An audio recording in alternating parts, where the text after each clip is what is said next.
El grito todavía lo escucho, como si hubiera quedado atrapado en las paredes del aeropuerto de Madrid.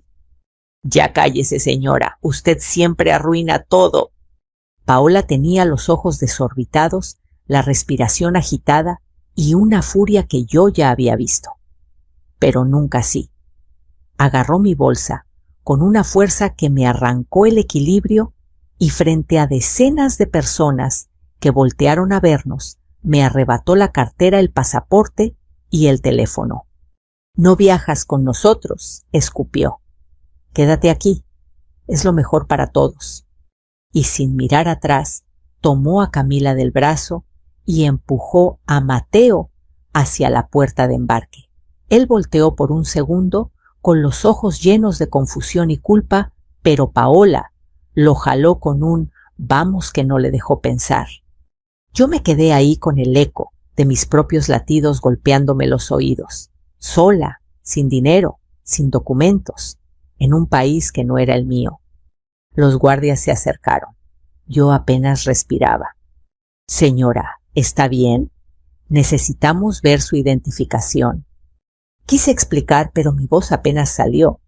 Mi nuera se llevó mis cosas. Ellos intercambiaron miradas. Noté uno de ellos llevarse la mano al radio. Mi corazón se aceleró. Empecé a temblar. Sentí como la vergüenza me quemaba la piel. Y entonces una voz profunda y firme, con acento mexicano, apareció detrás de mí. «Oficial, la señora está conmigo». Me giré confundida. Un hombre de unos 60 y tantos, elegante, de mirada serena, se acercó con paso seguro. «Soy Ernesto Beltrán», dijo mostrando un documento. Fui consejero cultural del consulado mexicano durante varios años. La señora es mi conocida. Yo me haré cargo. Los guardias cambiaron de actitud al ver la credencial diplomática. «Muy bien, señor Beltrán. ¿Se encargará de ayudarla a recuperar sus documentos?» «Por supuesto». Y así casi de la nada, o eso creí, al principio, un desconocido se convirtió en mi salvación. Cuando nos alejamos del bullicio, por fin pude respirar. «¿Por qué me ayudó?», pregunté con la voz temblorosa. Él me miró con una calma que me desarmó. «Porque nadie merece ser tratada como la trataron a usted», respondió. «Y porque ya he visto esto antes». Me ofreció sentarnos en una banca cerca de una cafetería dentro del aeropuerto. Yo aún no entendía nada. Mi cuerpo seguía en estado de shock. «Soy Lola Herrera», logré decir. «Mi nuera, ella...» «Lo vi todo», me interrumpió con suavidad. Vi cómo le arrebató la cartera, vi cómo la dejó atrás y vi el rostro de su hijo. No era indiferencia, era miedo. Sentí que el pecho se me apretaba. «Paola no siempre fue así», susurré, aunque ni yo estaba segura de creerlo. Ernesto ladeó la cabeza con interés sincero. «Cuénteme». No quería regresar al pasado. Pero a veces una historia solo puede contarse desde el principio. Yo crecí en Puebla, empecé. Trabajé toda mi vida, limpias de casas, cocina, fonditas, lo que fuera. Mi esposo murió joven. Mateo era mi único motor. Él asintió con respeto, no con lástima. Mi hijo estudió ingeniería en Ciudad de México. Vendí un pedacito de terreno para apoyarlo. Y cuando conoció a Paola, pensé que era buena muchacha, educada, segura, elegante. No imaginé que un día me vería como una estorbo. «¿Cuándo empezaron los problemas?», preguntó Ernesto. «Al inicio eran detalles», respondí. Comentarios burlones. «La suegra de pueblo. Usted no entiende estas cosas. Su comida es muy simple». Cosas pequeñas que duelen como piedritas en el zapato. Pero Mateo estaba enamorado. Yo no quería causar conflictos. Me detuve un momento. Últimamente, su comportamiento cambió más. Recibe llamadas a deshoras, se encierra para hablar, borra mensajes. Mateo la vio discutiendo por dinero pero ella lo convenció de que era un malentendido. Él quiere creerle. Ernesto entrecerró los ojos. Yo no lo sabía aún, pero ya estaba conectando puntos. ¿Su hijo vio algo más?, preguntó. Una vez encontró un mensaje de un tal Rivas, dije. Era algo como: te dije que el dinero faltante iba a traer problemas. Si no pagas esta semana, no podré frenarlos más. Paola se lo arrebató y le gritó que era privado, que él era un invasor. Mateo quedó paralizado. Ernesto apretó la mandíbula. Yo pude ver un rayo de comprensión en su mirada. Lola, dijo despacio, su nuera no solo es impulsiva, está metida en algo serio. Un escalofrío me recorrió la espalda. ¿Serio? ¿Cómo? Deudas, gente peligrosa, movimientos sospechosos. No quiero adelantármelo todo. Respiró hondo. Pero créame, dejarla en el aeropuerto no fue un arranque emocional. Fue una estrategia. Sentí que la realidad se desmoronaba bajo mis pies. Mi hijo, mi nieta, susurré. ¿Estarán en peligro? Por eso vine a usted, dijo Ernesto. No vine por casualidad. Al ver lo que pasó, envié un mensaje a un viejo colega en la embajada.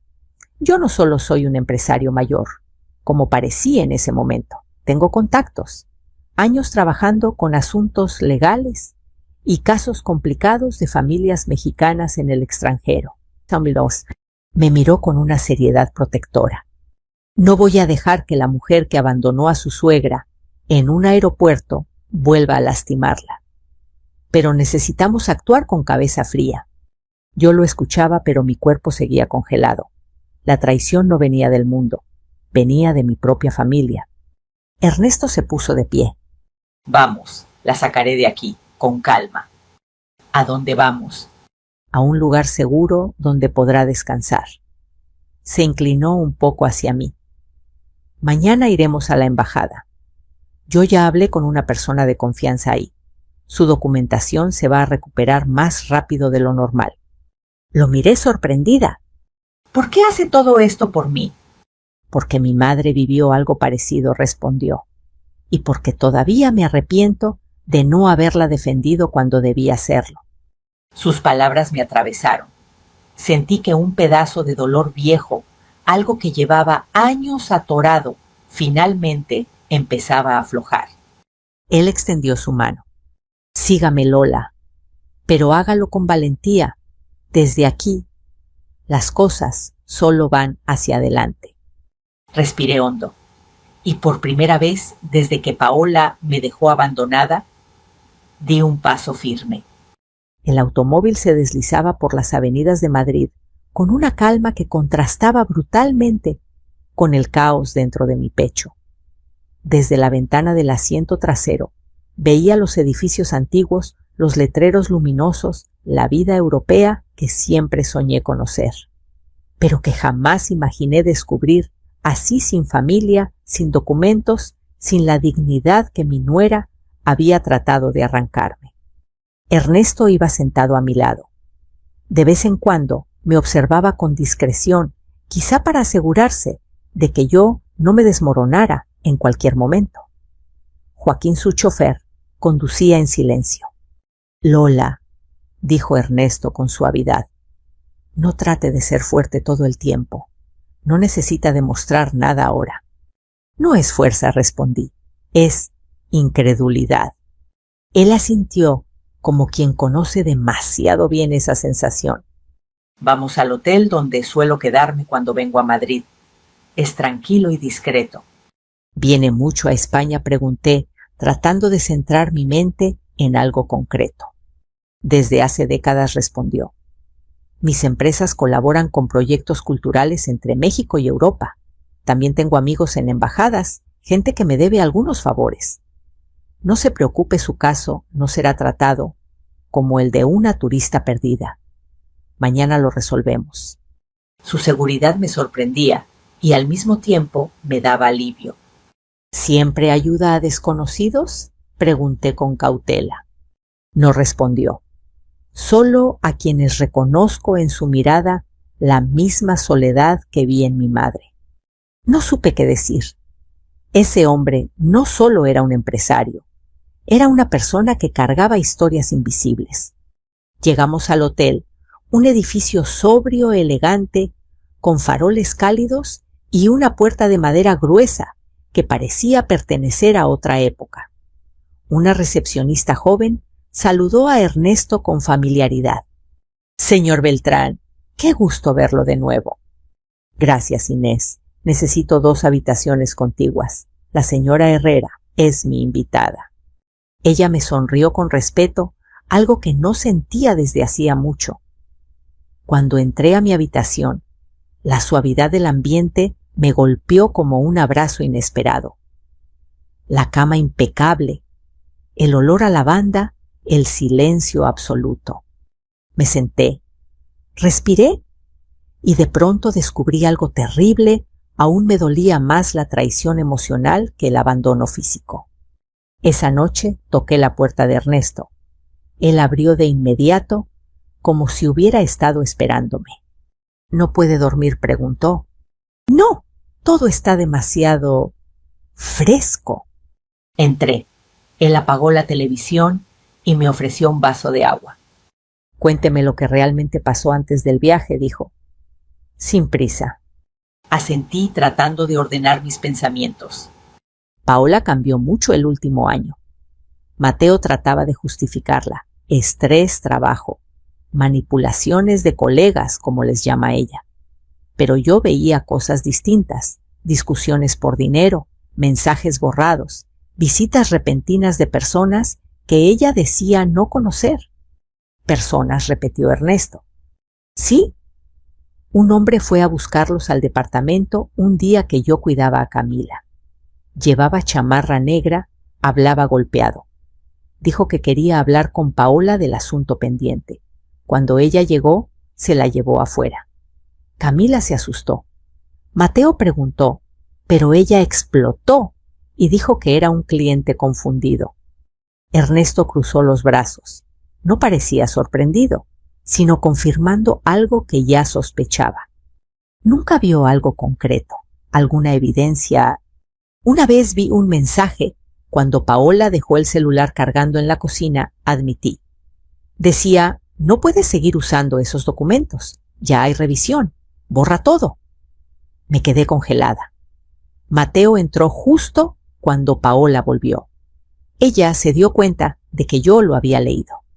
Y desde ese día me trató peor. Ernesto tomó un respiro profundo.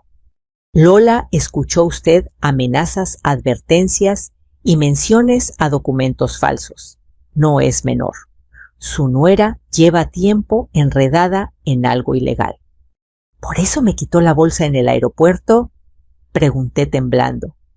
«¿Para que yo no viera nada?». «Exacto», respondió él. «Y porque necesitaba desaparecerla temporalmente. Usted ya sabía demasiado sin querer». Me tapé la boca con las manos. Las piezas empezaban a encajar de manera aterradora. Ernesto continuó. «Le voy a decir algo que no dije en el aeropuerto. Cuando vi a su nuera, arrebatándole la cartera, no pensé que fuera solo un arranque de violencia. Pensé, ella está desesperada. Algo se le está viniendo encima. ¿Cree que alguien la esté presionando?», pregunté. «Estoy seguro», respondió. «Y mañana, cuando hable con mi contacto en la embajada, veremos qué aparece en sus registros». «¿Usted cree que Mateo sabe una parte?», susurré. «Él sospecha», dijo Ernesto. «Pero la manipulación emocional es un veneno lento. Paola lo ha ido aislando de usted por años. Lo normalizó tanto que él ya no distingue amor de control». Un nudo se formó en mi garganta. Yo lo había visto tantas veces, Mateo bajando la mirada, Mateo disculpándose por todo, Mateo justificando lo injustificable. «Lola», continuó Ernesto, «su hijo no es malo, está atrapado, la culpa lo silencia». Asentí. Sí, esa era la palabra, silenciado. Ernesto se levantó y buscó una carpeta en su maletín. La dejó frente a mí. Aquí hay algo que necesita ver. Dentro había copias impresas de demandas contra Paola en 2 ciudades mexicanas. Una captura de pantalla de un mensaje de un número desconocido. Un recibo médico con un sello duplicado. Un reporte informal enviado por su contacto de la embajada, movimientos económicos inusuales. Me quedé muda. ¿Cómo obtuvo todo esto tan rápido?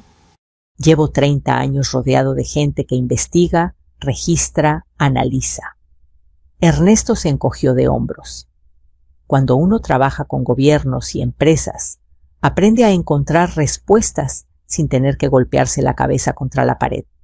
Lo miré, con respeto, con una gratitud que dolía. Gracias, susurré. Él negó. No me agradezca, aún falta lo más difícil. ¿Qué es? Que Mateo abra los ojos, respondió, y eso tomará tiempo. Antes de regresar a mi habitación, Ernesto agregó: Lola, recuerde esto, usted no es la mujer que Paola trató de borrar en ese aeropuerto. No es vulnerable, no es poca cosa. Usted es la clave para que su nieta esté a salvo. Y por primera vez, desde que empezó esta pesadilla, le creí. A la mañana siguiente, Madrid amaneció cubierta por una luz dorada que se filtraba entre las cortinas gruesas del hotel. Por un momento, mientras abría los ojos, olvidé que estaba al otro lado del océano, sola y sin familia. Pero la memoria volvió como un golpe, la imagen de Paola, arrebatándome mi cartera, el rostro confundido de Mateo, mis documentos desaparecidos. Toqué mi pecho. Seguía latiendo aunque dolía. Me levanté y bajé al comedor. Ernesto estaba ahí como si llevara horas despierto. Un café negro frente a él, una carpeta abierta, lentes en la punta de la nariz. Su postura era la de un hombre que había visto suficientes injusticias como para dejar otra sin atender. «Buenos días, Lola», dijo. «Tenemos un día importante». «¿Algo nuevo?», pregunté mientras servía café.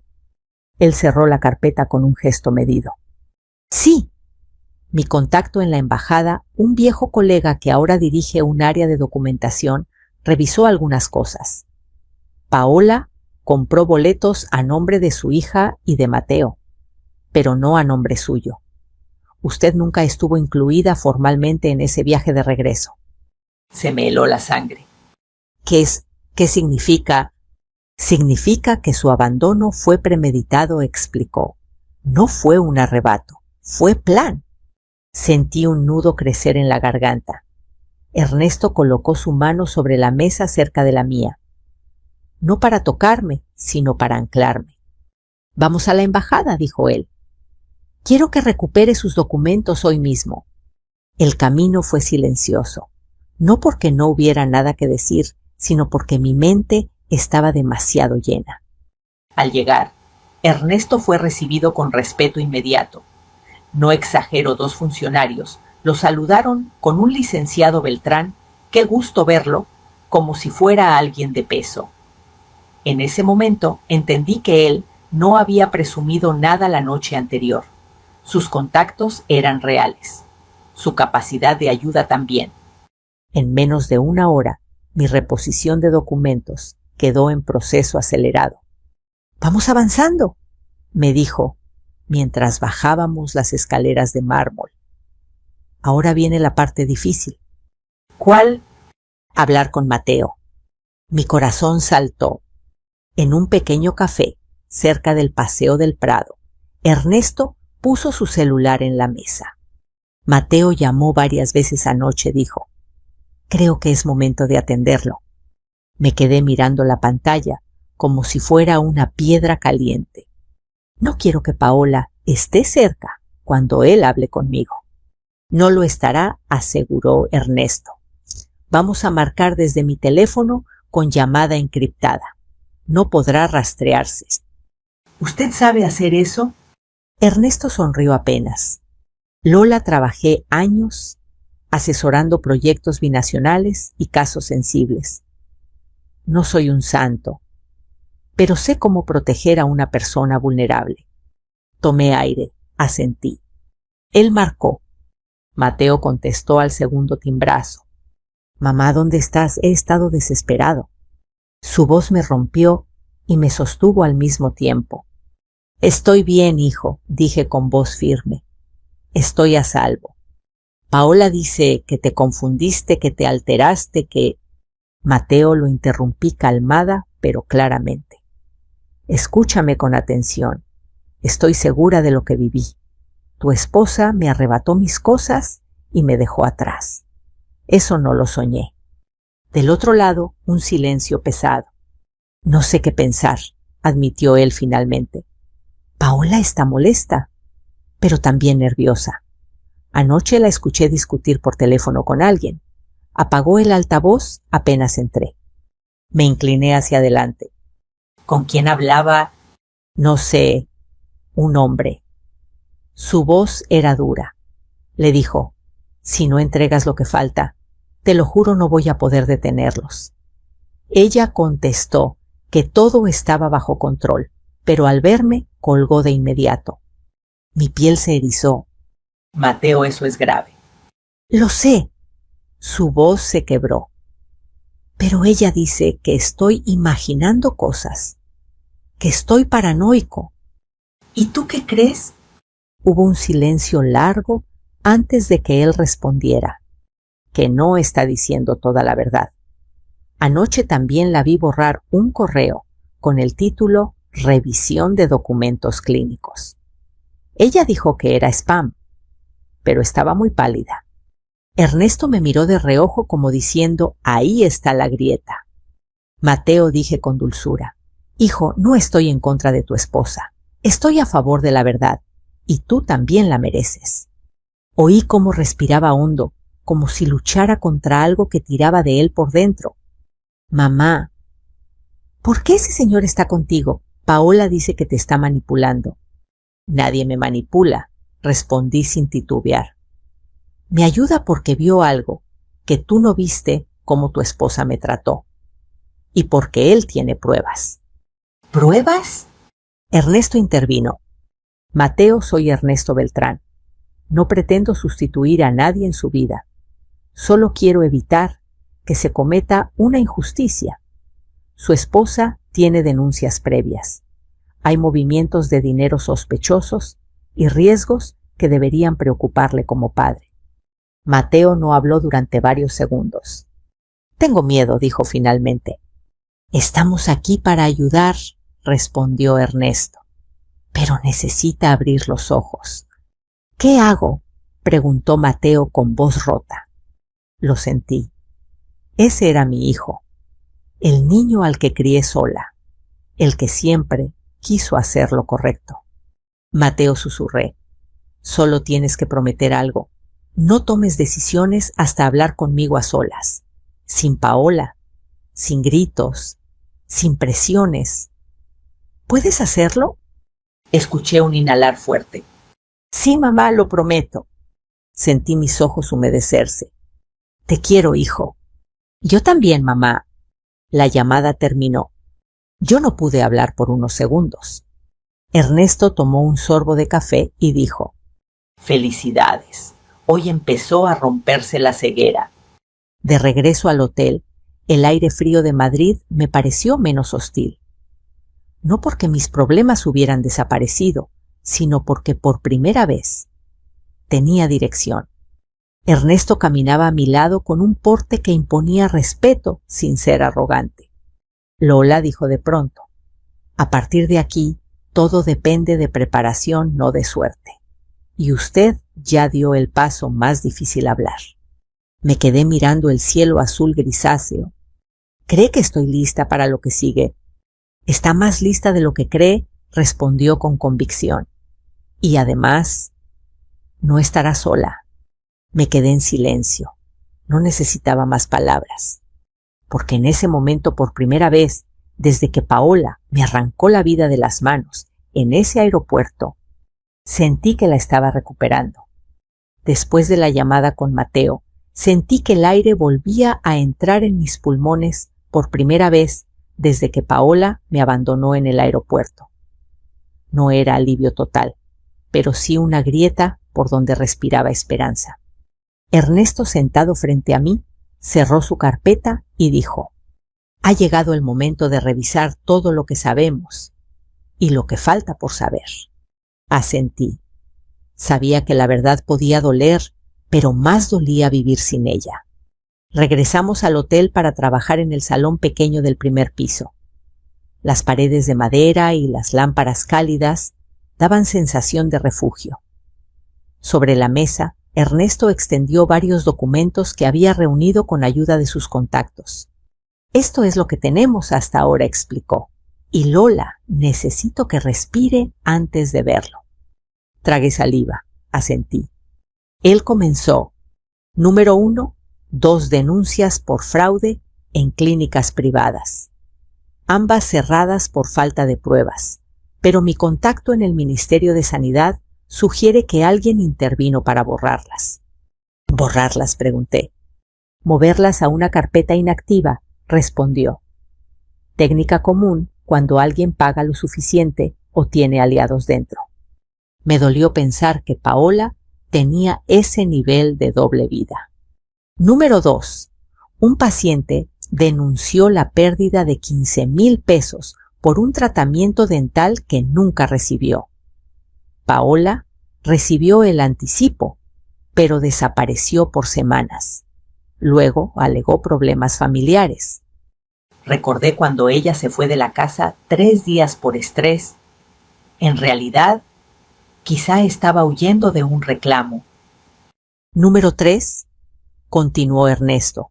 Un registro informal de un investigador privado muestra mensajes con un contacto llamado Rivas. Amenazas claras. Aquí están los más recientes. Me pasó 2 hojas impresas. El primero decía: «No puedes seguir usando esos documentos. Ya te advertí. Te quedan días». El segundo: «Si tu suegra habla, estamos perdidos. Controla a esa vieja».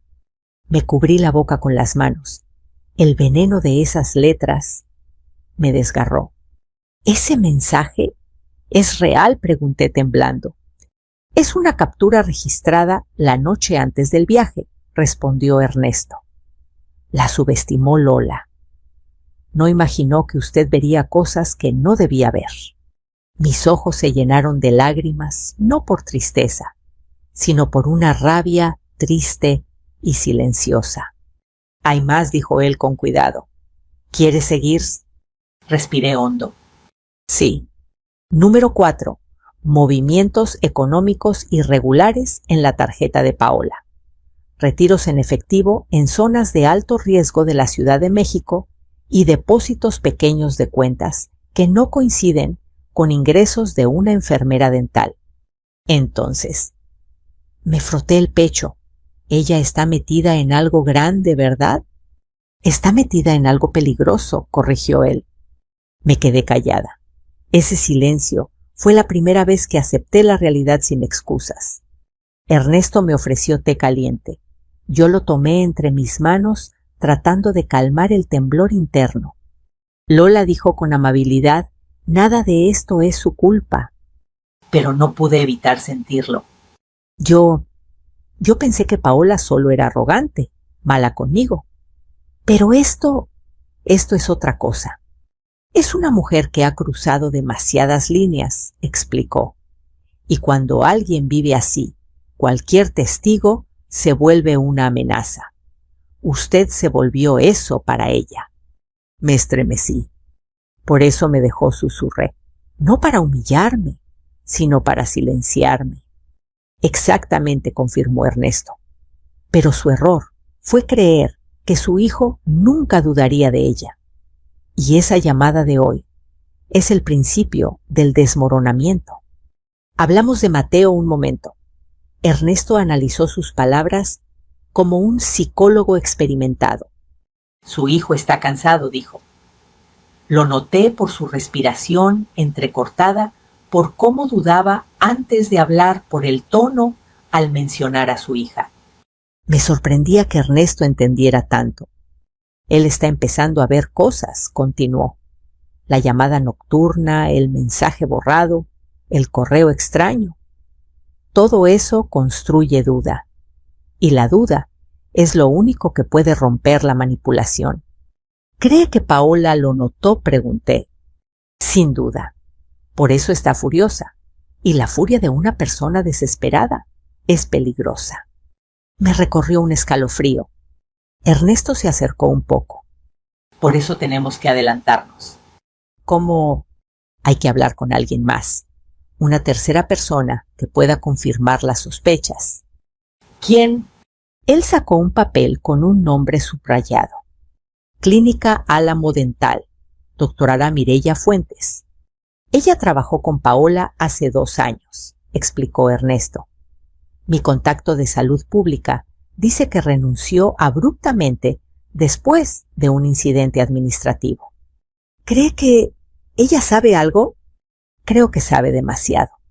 Ernesto hizo una pausa. Y también creo que no ha hablado por miedo. Mi corazón latió con fuerza. Quiero hablar con ella, dije sin pensarlo. Ernesto sonrió levemente. Sabía que diría eso. Antes de salir del salón, Ernesto me miró con seriedad. Lola, tengo que decirle algo. Usted no está aquí por casualidad, ni yo aparecí por casualidad. Cuando la vi en el aeropuerto, no solo vi a una mujer siendo abandonada. Vi un patrón, uno que ya conocía. La historia de su madre, susurré. Él asintió lentamente. Mi madre también fue humillada por la familia de mi padre. Yo era joven. No hice lo suficiente. Esa culpa me acompañó décadas. Y cuando vi su mirada en ese aeropuerto, entendí que no iba a repetir el error. Me puse de pie. Gracias, Ernesto, no por salvarme, por creerme. Él negó con firmeza. Yo no la salvo, Lola. Yo camino a su lado. Usted se salva sola. Y lo está haciendo. En camino hacia la clínica donde trabajaba la doctora Mireya, sentí que el mundo empezaba a reorganizarse. No como antes, no como quería, pero sí como decía la verdad. Miré por la ventana del taxi. Madrid seguía igual, pero yo no, porque por primera vez dejé de dudar de mí y empecé a dudar de Paola. Llegamos a la clínica Álamo Dental un poco antes del mediodía. El edificio era pequeño, modesto, con un letrero azul desteñido por el sol madrileño. Nada que ver con las clínicas modernas donde Paola decía trabajar ahora. Me pregunté si esta era una etapa que ella prefería enterrar. Tenga paciencia, Lola, me advirtió Ernesto mientras caminábamos hacia la entrada. No sabemos si Mireya está dispuesta a hablar o si tiene miedo. Tengo miedo yo también, admití. Ernesto tocó mi brazo. Pero aún así está aquí. Eso dice más de usted que cualquier cosa que Paola haya dicho. Respiré hondo y entramos. La recepcionista levantó la mirada un poco sorprendida por la presencia de Ernesto tan alto y elegante en ese entorno tan modesto. Venimos a ver a la doctora Fuentes, dijo él con un tono cordial, casi musical. ¿Tienen cita? No, pero dígale que se trata de Paola Delgado. El silencio cayó como un balde de agua helada. La recepcionista abrió los ojos un segundo, luego se levantó para entrar al cubículo de atrás. Eso la movió, susurré. Era la idea, respondió Ernesto. A los pocos minutos, una mujer de unos 40 y tantos salió del pasillo. Morena, pelo recogido, mirada cansada. Y apenas vio mi rostro, frunció el ceño como si hubiera reconocido un eco de algo que prefería olvidar. —¿Usted es la suegra? —preguntó con voz baja. Asentí. —Sí, soy Lola. Ella respiró profundamente. —Pase, pero rápido antes de que llegue el primer paciente. El consultorio olía a cloro y eucalipto. Mireya cerró la puerta, echó el seguro y se apoyó en el escritorio.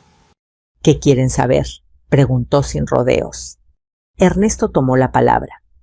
Todo lo que Paola hizo aquí. Todo lo que vio. Todo lo que la hizo renunciar de un día para otro. Mireya apretó la mandíbula. Sabía que tarde o temprano alguien vendría. Ella hace años cruzó líneas que ninguna profesional debería cruzar. Me sudaban las manos. Doctora, por favor, Mateo es mi único hijo. Yo no sé en qué está metida Paola, solo quiero la verdad. Ese fue el quiebre. Ella se sentó y abrió un cajón donde guardaba una carpeta café llena de papeles doblados, notas y copias. Yo guardé esto, dijo con un suspiro, porque sabía que algún día lo necesitaría. Paola era inteligente trabajadora, pero ambiciosa de una manera enfermiza. Siempre quería más dinero, más poder, más reconocimiento, y no le importaba cómo conseguirlo.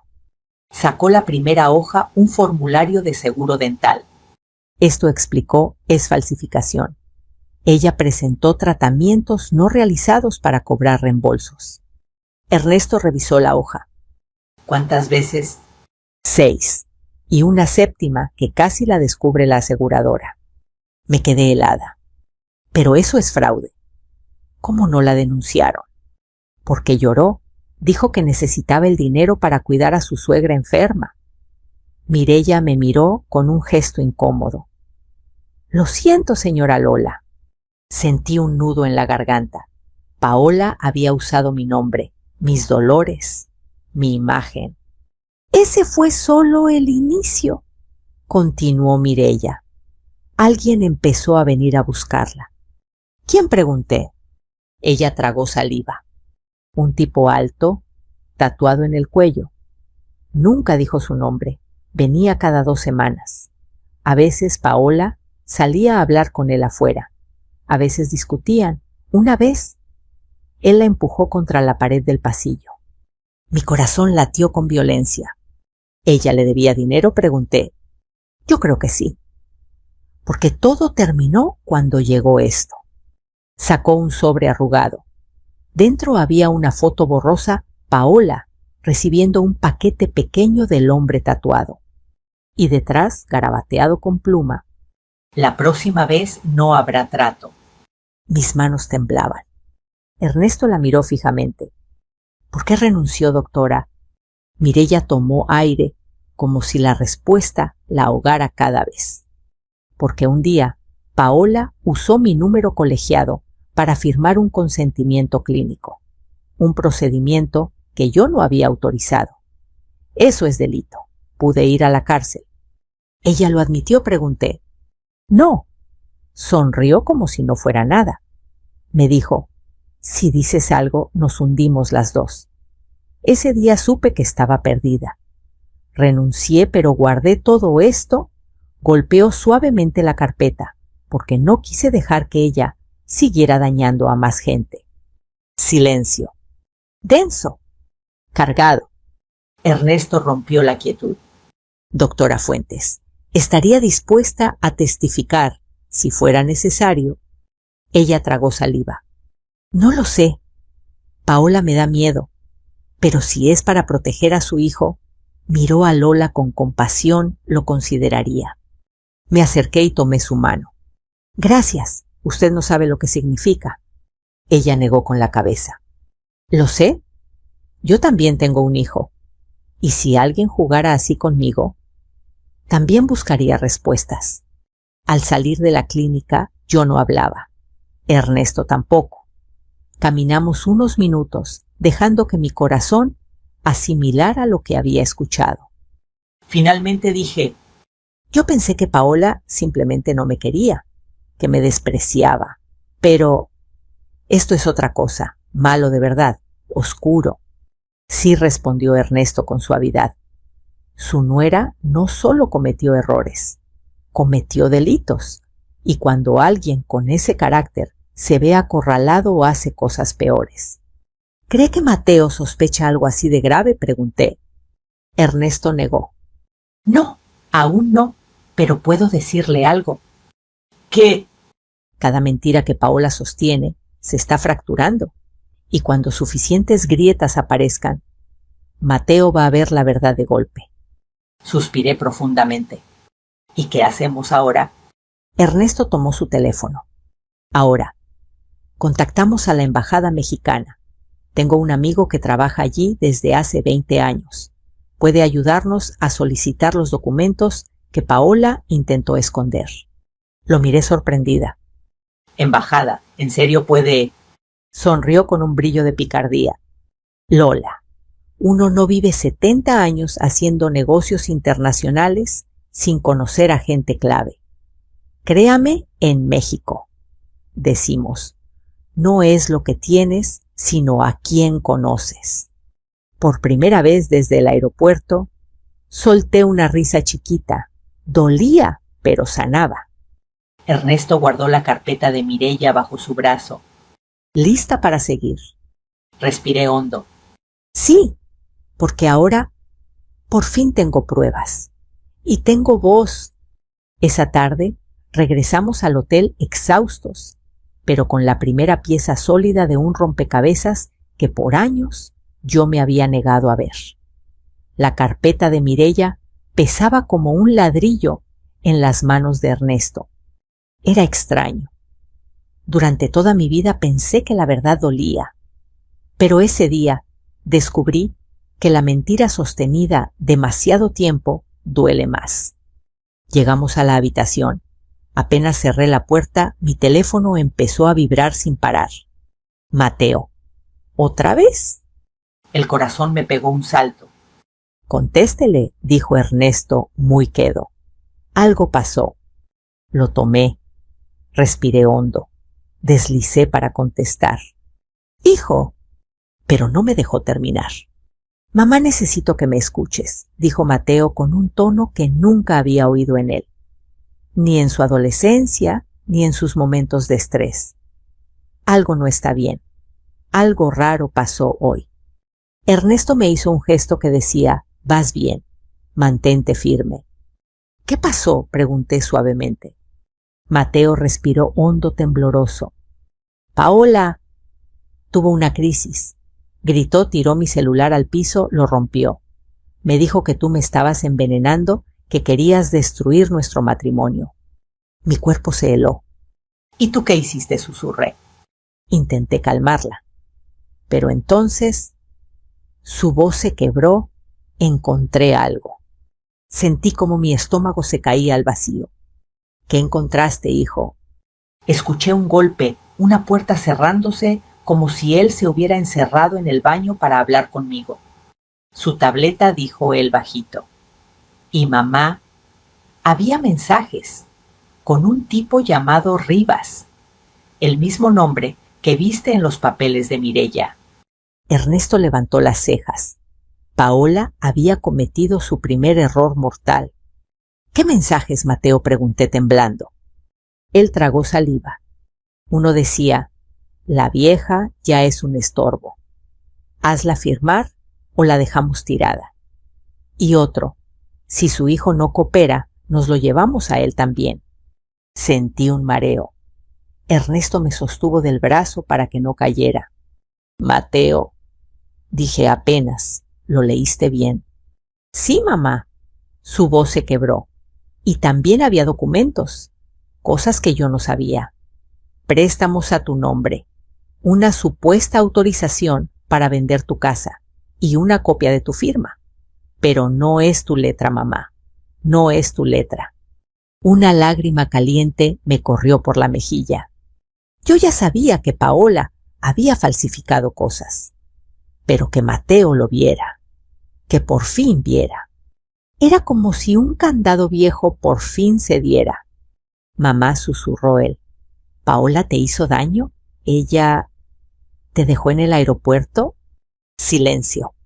Uno que se llenó de años, decepciones, palabras guardadas y un amor que había sido demasiado paciente.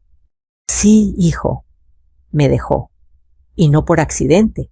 Me quitó la cartera, me empujó, me gritó cosas que no puedo repetir y canceló mi vuelo antes de que yo siquiera entrara al aeropuerto. Mateo soltó un sollozo ahogado cargado de dolor. No, dijo, no puedo creer, no puedo. Hijo, susurré, yo te perdono por no haberlo visto.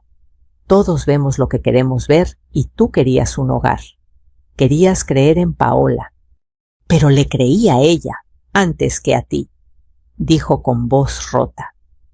¿Cómo pude? Porque la amabas, respondí, y porque ella sabía manipularte. Ernesto intervino con una seña pidiendo hablar. Puse altavoz. Muchacho, dijo Ernesto, con voz grave y paternal, estoy ayudando a su madre, pero usted debe tomar una decisión ya. Su esposa está acorralada, y una persona acorralada puede reaccionar con violencia. Lo sé, susurró Mateo. Hoy intentó salir de casa con mi hija. Dijo que iba al parque, pero cuando revisé su bolsa, mamá tenía 2 pasaportes, el suyo y el de la niña. Mi corazón se detuvo. ¿Qué grité sin pensar? Sí, planeaba irse, sin mí, con mi hija.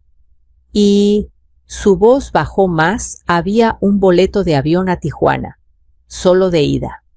Ernesto y yo nos miramos. Ese hombre Rivas está en Baja California, murmuró Ernesto. Tiene historial ahí. El suelo bajo mis pies pareció moverse. Mateo, escúchame, dijo Ernesto con firmeza. Usted ahora mismo tiene que hacer 2 cosas. Llamar a la policía familiar. Llamar al consulado mexicano para alertar sobre un posible intento de sustraer a una menor. Ya llamé a la policía, respondió Mateo. Y están de camino. Paola se encerró en el cuarto. Grita que ustedes nos quieren separar. Mateo, susurré, lo siento tanto, hijo. No, mamá, respondió él con firmeza inesperada. Ahora ya no tengo dudas. Tú no harías esto. Tú nunca me harías daño. Pero ella no es quien yo creía. Se oyó un estruendo del otro lado del teléfono. Mateo, grité. Paola salió por la ventana, jadeó él. Mamá, se está escapando. ¿Y la niña?, pregunté ahogada. Conmigo, respondió. La tengo en brazos. Oí sirenas a lo lejos. Ernesto me tomó la mano. Lola, dijo, este es el momento. Todo comienza a moverse hacia la verdad. Mateo hablaba rápido, asustado, pero con una claridad que nunca le había escuchado. Mamá, necesito que vuelvas. Necesito que estés aquí. Ya no puedo con esto solo. Y la niña te extraña, dice Abu todas las noches. Yo cerré los ojos y dejé que todo el miedo acumulado se convirtiera en lágrimas. Voy a volver, hijo, pero no sola. ¿Con quién? Con alguien que sabe cómo protegernos. Ernesto apretó suavemente mi hombro. Voy con Ernesto. Vamos a resolver esto juntos. Mateo suspiró con alivio. Gracias, mamá. Y perdóname, por favor. Mi voz se quebró. Siempre, hijo mío, siempre.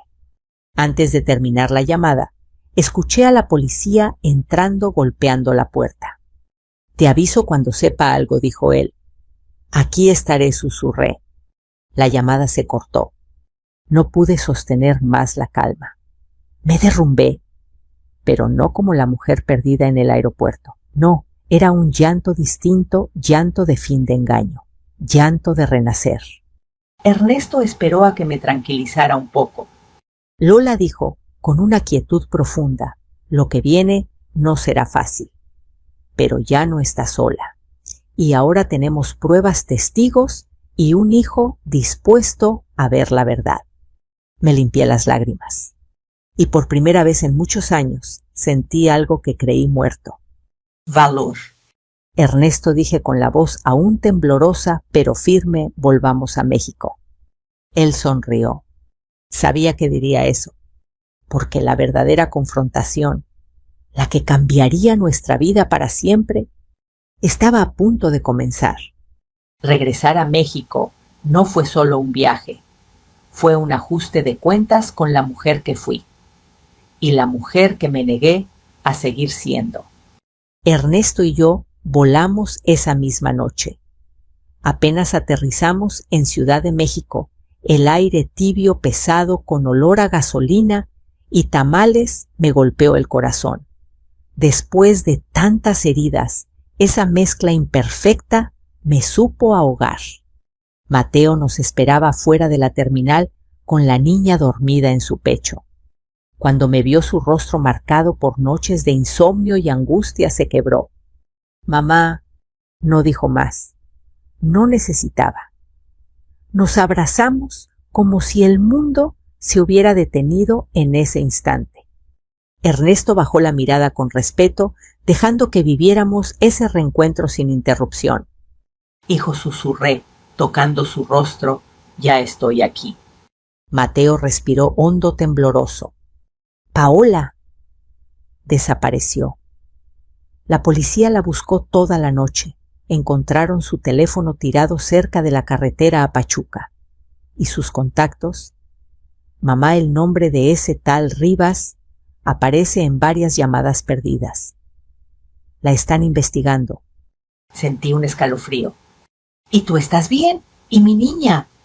Mateo besó la frente de la pequeña. Sí, estamos seguros, gracias a ti. Y a él miró con gratitud hacia Ernesto. Ernesto se acercó y saludó con cordialidad. Muchacho, ahora lo importante es blindar legalmente a su hija y a su madre. No más sorpresas. Mateo asintió. Era la primera vez que lo veía confiando plenamente en un extraño. Pero Ernesto no era un extraño. No para nosotros. Esa tarde fuimos directamente al despacho del licenciado Campos, un abogado alto con gafas gruesas y un tono que inspiraba confianza. Revisó la carpeta de Mireya, los mensajes que Mateo había visto y los movimientos financieros. Esto dijo, apuntando con el bolígrafo, es suficiente para solicitar medidas de protección inmediatas. Su nuera está vinculada con una red de fraude y posiblemente con extorsión. No deben tomarla a la ligera. ¿Licenciado?, preguntó Ernesto con cautela. ¿Ella podría intentar llevarse a la niña de nuevo?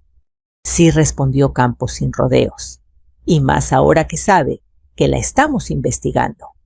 Por eso hay que actuar rápido. Mateo apretó los puños. Hagamos lo que se tenga que hacer. El abogado firmó varios documentos, redactó una petición y la envió digitalmente al juez de guardia. ¡Listo!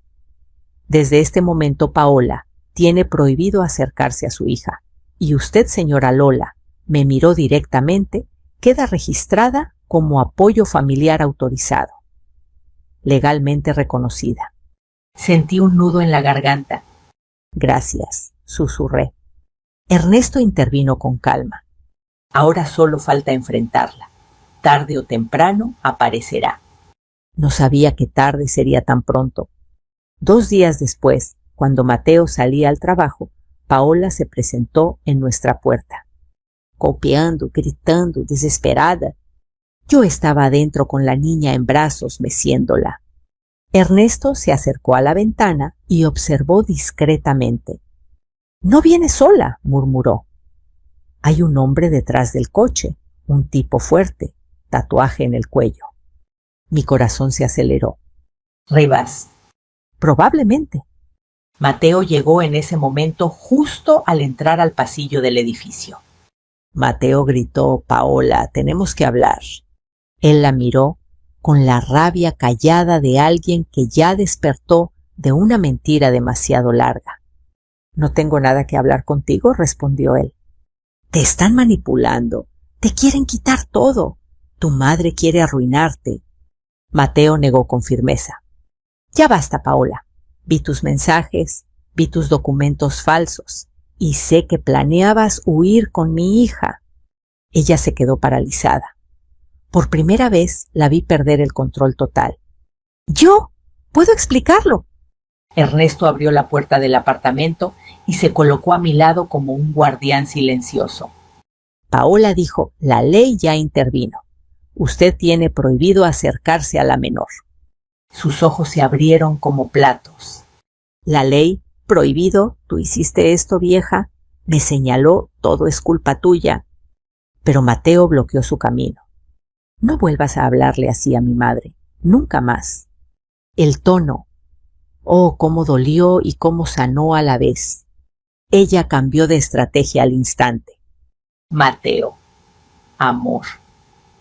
Yo estaba asustada. El hombre que me prestó dinero me amenazó. Solo quería protegernos. Protegernos no es robar identidad de mi mamá, contestó él. No es falsificar su firma. No es intentar llevarte a mi hija sin decirme. Ella se quebró o fingió hacerlo. Nunca lo sabremos. Ese hombre me va a matar, gritó entre sollozos. Ayúdame, Mateo, por favor. Ernesto dio un paso adelante. Si quiere protección, vaya a la policía. Ellos la están buscando. Paola retrocedió. Sus ojos se movían rápido como un animal acorralado. —¡No entienden! —dijo. —¡Ya es tarde! Y entonces ocurrió. El hombre tatuado se acercó desde la acera, caminando directo hacia ella. Paola palideció. —Rivas, no aquí. Ernesto avanzó como un rayo interponiéndose. —Aléjese —ordenó con tono firme, casi militar. El hombre lo ignoró. Mateo marcó al 911 sin dudar. Si se acercan un paso más, advirtió Ernesto bajando la voz, les juro que no sale bien para ustedes. Había algo en él, una autoridad silenciosa, una fortaleza aprendida en una vida de decisiones duras. Rivas se detuvo, miró alrededor, vio a los vecinos grabando con teléfonos, escuchó la sirena acercándose y con un gruñido subió al coche y se fue. Paola lloraba hecha pedazos. La policía llegó minutos después y se la llevó para declarar. Mateo cerró la puerta cuando ellos se retiraron. Silencio, el más profundo de todos. Yo me acerqué a mi hijo y lo abracé. Ya pasó, hijo, ya pasó. Mateo hundió el rostro en mi hombro. Gracias, mamá. Gracias por no rendirte, aunque yo lo hice. Le acaricié el cabello, igual que cuando era niño. Nunca te voy a soltar, Mateo, pero ahora necesitas reconstruirte, y yo también. Ernesto se acercó con la niña en brazos. La familia dijo con suavidad, a veces se cae para volver a levantarse más fuerte. Los meses siguientes fueron de audiencias, terapia familiar y papeles legales. Paola enfrentó cargos por fraude y falsificación. Rivas fue detenido. Mateo obtuvo la custodia total de la niña. ¿Y yo? Yo recuperé algo que creí perdido. Mi lugar, mi dignidad, mi voz.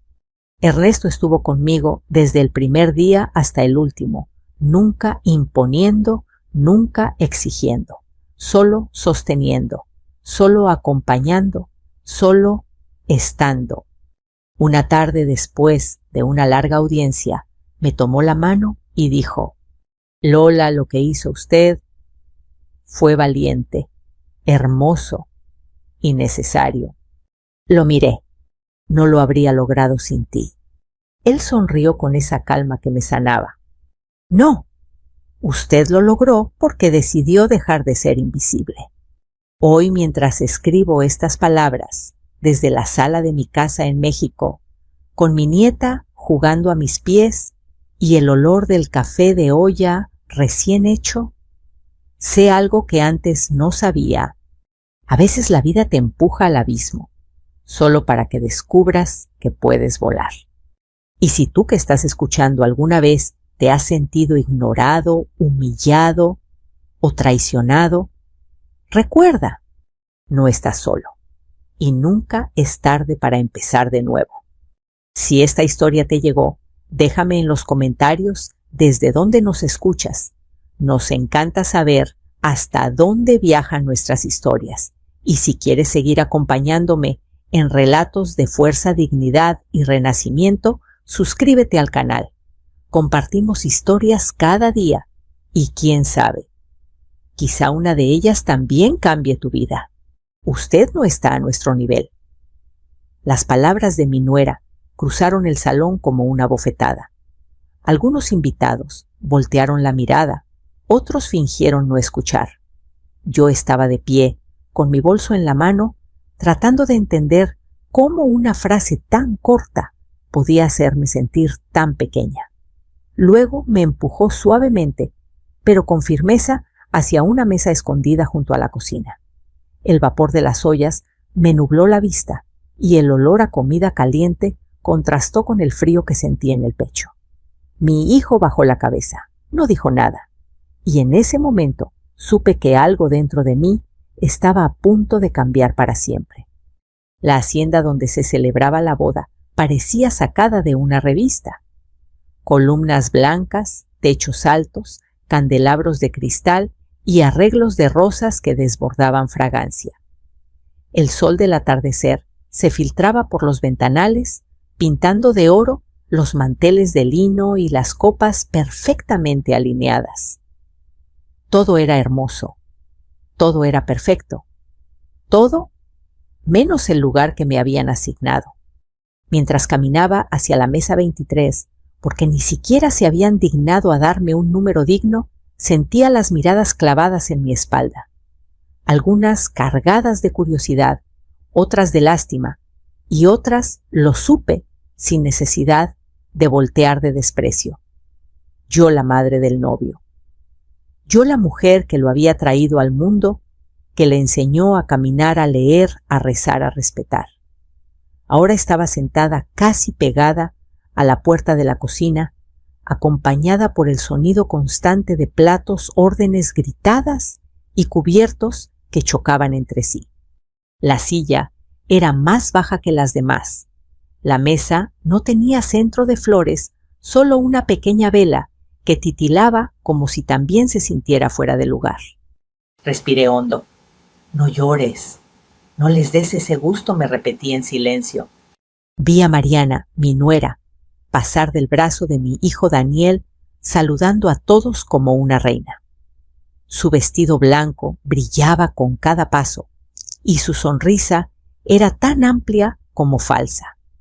Cada vez que nuestras miradas se cruzaban, ella giraba ligeramente el rostro como si yo fuera una sombra molesta en su día perfecto.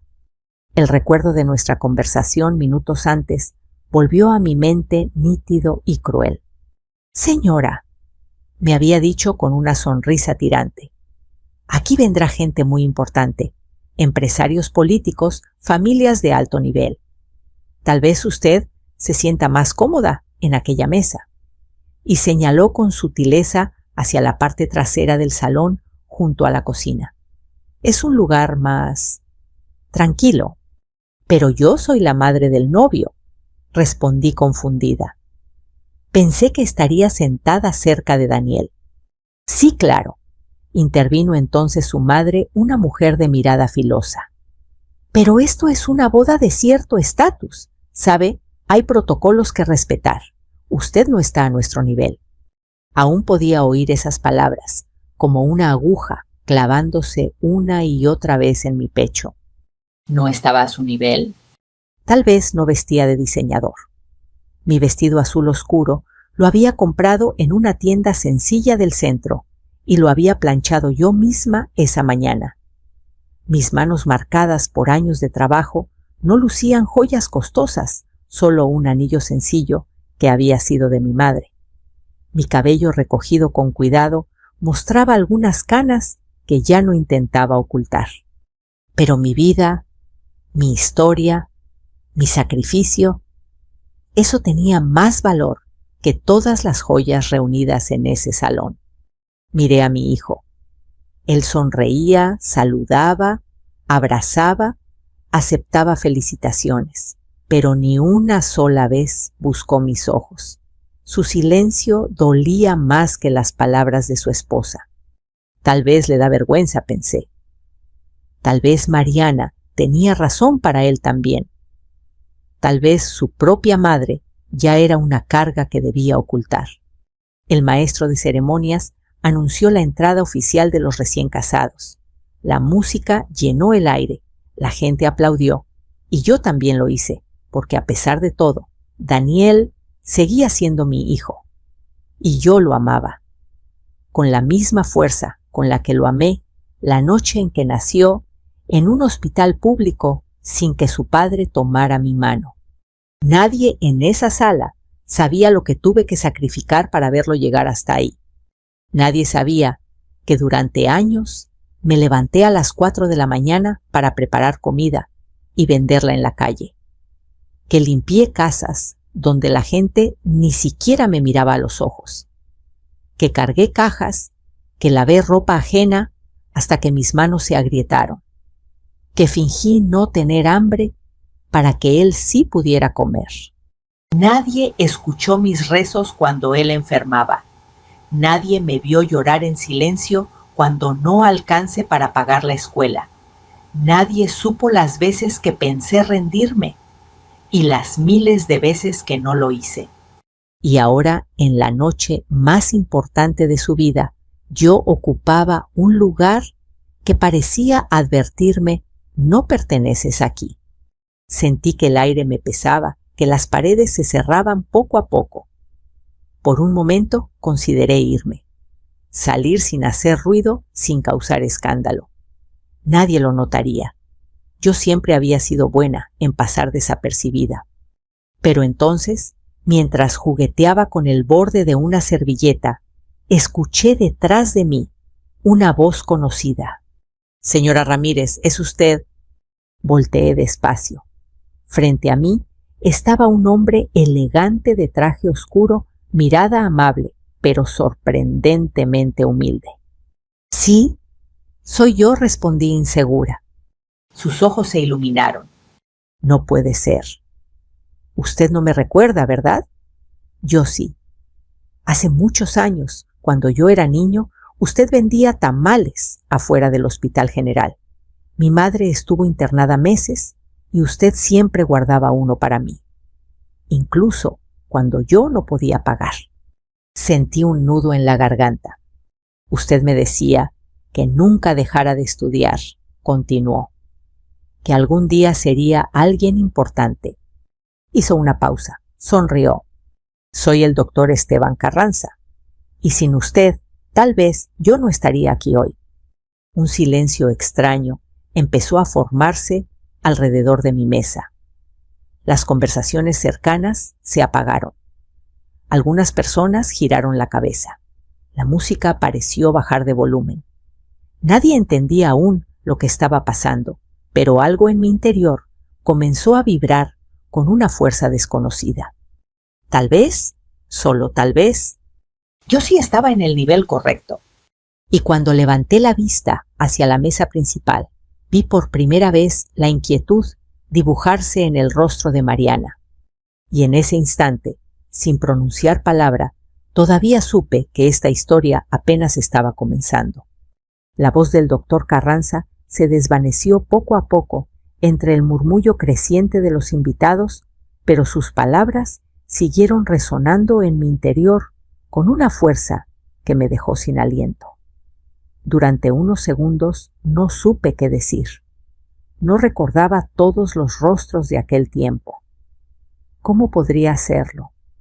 Eran demasiadas mañanas frías, demasiadas personas, con prisas, demasiados niños con las manos temblorosas, esperando un tamal caliente para empezar el día. Lo único que recordaba con claridad eran las sensaciones, el vapor que quemaba mis dedos, el metal frío del carrito donde cargaba la olla, el olor del maíz, del chile, del esfuerzo. Yo solo hacía lo que podía. Mi hijo le respondía al fin con una sonrisa temblorosa. Nada más. Pero él negó suavemente con la cabeza. «Para mucha gente fue nada más. Para mí fue todo el mundo», dijo en voz baja. Esas palabras despertaron en mi mente un río de recuerdos que había mantenido guardado durante años, como dentro de una caja sellada en lo más profundo del pecho. Sin darme cuenta, empecé a viajar al pasado, a una vida que nadie en ese salón imaginaba. Tenía apenas 21 años cuando me quedé embarazada de Daniel. Su padre, un hombre que prometía el cielo con la boca, desapareció apenas se enteró. No me dejó ni una explicación, ni un adiós, ni una disculpa. Solo un silencio frío y una puerta cerrada. Recuerdo el miedo. Recuerdo quedarme sola en aquella habitación pequeña, mirando mi vientre crecer sin saber cómo iba a sobrevivir. No tenía estudios, no tenía ahorros, no tenía apoyo. Tenía solamente mis manos, mi fe y un hijo creciendo dentro de mí. Las primeras noches después de que Daniel nació no dormí. Me quedaba mirándolo respirar con una mezcla de amor y terror. ¿Cómo voy a cuidarte, mi vida?, le susurraba. ¿Cómo voy a protegerte de este mundo? Pero incluso en medio de la incertidumbre encontré fuerza. Una fuerza que no sabía que existía. Empecé a vender tamales en la calle. Me levantaba cada día cuando aún no salía el sol. Cocinaba en una estufa prestada, envuelta en un suéter viejo, con los dedos entumecidos por el frío. Llenaba la olla grande, la amarraba con trapos y caminaba hasta las afueras del Hospital General. Allí, entre doctores apurados y familias desesperadas, yo levantaba la voz. Tamales calientitos, tamales de pollo de rajas. A veces vendía todo, a veces casi nada, pero cada moneda que caía en mi mano era una pequeña victoria. Con lo que ganaba, compraba leche para Daniel pañales, un saco de frijol, un poquito de arroz. Muchas noches yo cenaba solo un vaso de agua con azúcar para engañar el estómago. Cuando Daniel empezó a caminar, lo llevaba conmigo. Se sentaba en una esquina, jugando con una tapadera de olla, mirando a la gente pasar. Algunos me miraban con lástima, otros con desprecio. Ese niño va a terminar perdida, decían. No sabían que en mi mente yo ya había escrito un futuro distinto para él. Cuando Daniel entró a la escuela, empecé a limpiar casas. Casas grandes, elegantes, muy parecidas a la hacienda donde ahora se celebraba su boda. Pasaba el trapo por pisos que brillaban bajo candelabros de cristal mientras miraba por las ventanas enormes y pensaba: algún día mi hijo será dueño de su propio espacio, no limpiará el piso de nadie. Pero nunca le transmití amargura. Cuando él preguntaba por su papá, yo le respondía con calma: tu papá no pudo estar, pero yo estoy aquí. Y es más que suficiente. Al crecer, Daniel resultó ser un niño inteligente, curioso. Le fascinaba desarmar los radios viejos, revisar cables, entender cómo funcionaba todo. Yo lo observaba llena de orgullo, aunque no comprendiera nada de circuitos ni de corriente eléctrica. Vas a ser un gran ingeniero, le decía acariciándole el cabello. ¿De verdad, mamá?, preguntaba con ojos brillantes. ¿De verdad, mi rey? Vas a llegar muy lejos. Trabajé sin descanso para que pudiera estudiar. Hubo ocasiones en las que tuve que elegir entre pagar la luz o comprarle sus útiles escolares. Y siempre elegí sus útiles. La oscuridad se sobrevive. La ignorancia no. Cuando entró a la universidad, lloré durante horas. Pensaba, valió la pena. Todo valió la pena. Nunca imaginé que ese mismo hijo criado con tanto amor alcanzaría un mundo donde su propia madre sería considerada poca cosa. Y ahí estaba yo ahora, sentada junto a la cocina, mientras su esposa me veía como si fuera una intrusa indeseable en su vida perfecta. Escuché risas cerca de la mesa principal. La familia de Mariana, vestida con trajes elegantes, joyas brillantes, relojes costosos. Ellos representaban el nivel, la categoría, la altura de la que hablaba su hija. Yo representaba el origen que ellos querían borrar. Pero lo que nadie en esa sala entendía todavía era que las raíces, cuando son fuertes, pueden romper incluso el piso de mármol más duro. Suspiré suavemente. El pasado ya no era una carga. era mi arma más poderosa. Y apenas estaba empezando a recordarlo todo. Mientras la música suave llenaba el salón y los camareros se movían en perfecta coreografía con las bandejas plateadas, mi mente dejó de vagar por el pasado y volvió de golpe al presente, a la realidad incómoda, brillante y dolorosa de aquella boda. Levanté la vista y observé con detenimiento a la familia de Mariana. Era la primera vez que los miraba de verdad, sin intentar justificar nada, sin buscar excusas para su comportamiento. Su padre, don Ernesto Salgado, llevaba un traje oscuro de corte impecable. Su reloj de oro asomaba ligeramente bajo el puño de su camisa como una declaración silenciosa de poder. Hablaba con voz fuerte y autoritaria, y todos a su alrededor inclinaban ligeramente la cabeza al escucharlo. Se notaba que estaba acostumbrado a mandar y a que nadie le cuestionara. Su madre, doña Cecilia, estaba sentada como si aquel sillón fuera un trono invisible. Vestía un vestido largo bordado a mano, con piedras brillantes que captaban la luz desde cualquier ángulo. Reía con elegancia, pero su mirada, esa mirada era otra cosa. Fría, calculadora. Analizaba a cada persona que se acercaba midiendo su valor como quien evalúa una joya. Y luego estaba Mariana, mi nuera, la hija perfecta de aquella familia perfecta. Postura recta, sonrisa entrenada, movimientos estudiados.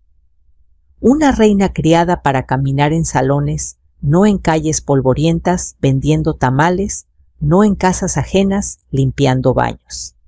Esa es la mamá de Daniel, escuché susurros detrás de mí. Sí, creo que sí.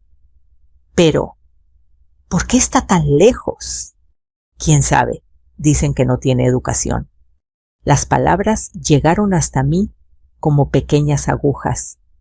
No dolían demasiado quizás, porque estaba acostumbrada a escucharlas desde hacía años. Pero me indignaba que ahora, justo el día de la boda de mi hijo, mi historia se utilizara como entretenimiento ajeno. Fue entonces cuando vi acercarse a la mesa una figura que reconocí de inmediato, la tía de Mariana, una mujer alta, exageradamente perfumada, con los labios delgados y la mirada altiva. «Buenas noches», dijo mirándome de arriba abajo, sin verdadera intención de ser amable. «Usted es la señora Ramírez, ¿verdad?» «Sí, señora», respondí con respeto. Hizo un gesto con la cabeza, como quien confirma algo poco importante. Debe sentirse afortunada. Sabe, su hijo ha hecho un gran avance al casarse con Mariana. No todos logran ascender así de categoría. La miré fijamente. Mi hijo no se casó para ascender, respondí con calma. Se casó porque ama. Eso pareció desconcertarla un momento, pero enseguida soltó una risita. El amor no paga las cuentas, querida. La posición, el apellido, la influencia, sí lo hacen. Y ahora usted también se beneficiará de eso, aunque sea un poco. Antes de que pudiera responder, se dio vuelta y regresó a su mesa, dejando tras de sí un aroma dulce y una sensación amarga en mi pecho. Observé cómo Daniel conversaba con su suegro. Se inclinaba ligeramente para escucharlo. Asentía, sonreía. Parecía otro hombre, uno al que apenas reconocía. Ya no era el muchacho que me abrazaba cuando llegaba cansada a casa. Tampoco el joven que me besó la frente cuando se graduó, prometiéndome que todo mi esfuerzo sería recompensado. Ahora era parte de ellos. Y yo. Era un recuerdo incómodo del origen que querían ocultar. En un momento Mariana se levantó con gracia de su asiento y caminó hacia mí, como si su elegancia flotara sobre el piso. ¿Se siente cómoda?, preguntó inclinándose ligeramente. Pedí que le dejaran una copa de agua y un panecillo. Quiero que esté bien atendida. Su tono era tan suave que cualquiera habría pensado que era un gesto sincero, pero yo sabía leer entre líneas. No me estaba cuidando, me estaba recordando que dependía de su generosidad incluso para beber un simple vaso de agua. Estoy bien, gracias, contesté. Me alegra, sonrió. Hoy todo ha salido exactamente como lo planeamos. No dijo como lo soñamos, dijo como lo planeamos. Y en ese lo planeamos yo no estaba incluida. No como madre, no como familia, solo como una figura que había que ubicar, gestionar, esconder. Daniel está muy feliz, continuó ella, y ahora pertenece a un mundo distinto, uno con responsabilidades, con oportunidades reales. Espero que lo comprenda. Sentí esa frase como un filo en el alma. Daniel siempre ha sido un hombre con responsabilidades, le respondí sin levantar la voz. Desde pequeño supo lo que era cuidar, esforzarse y respetar. Sí, claro, sonrió con condescendencia, pero ahora tendrá algo más grande que eso. Tendrá un apellido importante. Se dio la media vuelta y regresó a su lugar, dejando tras de sí un aire de victoria. En ese instante entendí algo con dolorosa claridad. Para ellos yo no era la madre de Daniel. Yo era un error en su historia perfecta, una sombra de un pasado que querían borrar.